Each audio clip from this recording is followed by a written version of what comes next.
recovery, gratitude kind of goes hand in hand for me. Four things that I have to keep in my life to keep me clean. Number one, a very, very solid foundation. Number two, a higher power. Number three, my sponsor, who's amazing.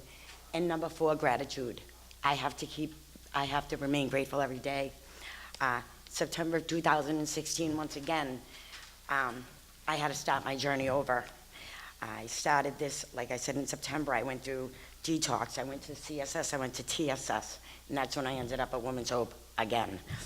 While at Women's Hope, that's really where I learned how to be grateful. Not just be grateful, but how to remain grateful and how to incorporate being grateful into my everyday life. I've always been told, you should be grateful for what you have. Okay, wait a second, that saying drove me insane, because how did you want me to be grateful for something when my life was an utter mess, utter chaos? My doing, I get that, but it still was, and I couldn't understand it. Every morning in gratitude drove me insane for the first 3 weeks I was there. I would hear women say, I'm so grateful that I woke up this morning. I'm like, what? And I still couldn't get it. I couldn't comprehend that feeling. You know, somebody finally came up to me and said, be grateful you're in treatment. Be grateful you ain't out running. Be grateful that your kids still have a mother who is alive. Be grateful.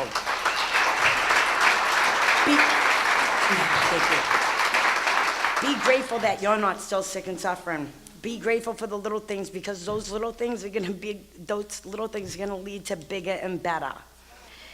I kept thinking to myself, yeah, that's not gonna happen, ever. Like, I'm very stubborn, I'm very hard-headed, we all know that. Everybody who knows me knows that.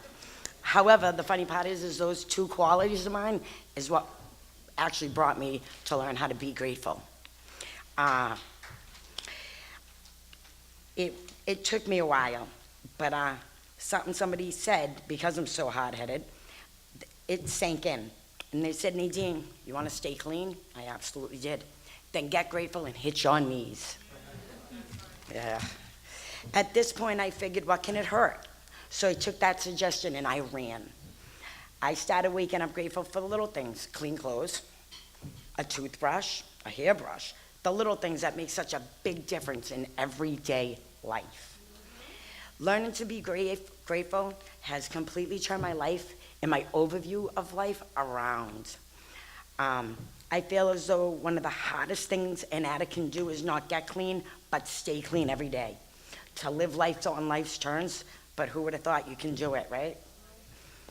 And like I said, it can be done.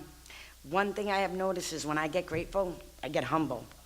And my life got a lot more bearable, manageable, and dare I say, a little bit easier every day. And just because I'm clean and sober does not mean in any way, shape, or form that my life is perfect, because it's not. I've gone through some things in early recovery that would have and could have, if I allowed it, take me back out real quick. I have real bad days. I need to remain grateful. I have real great days, and I still need to remain grateful. Being grateful has brought a whole new meaning to my life, and for that alone, I am so grateful.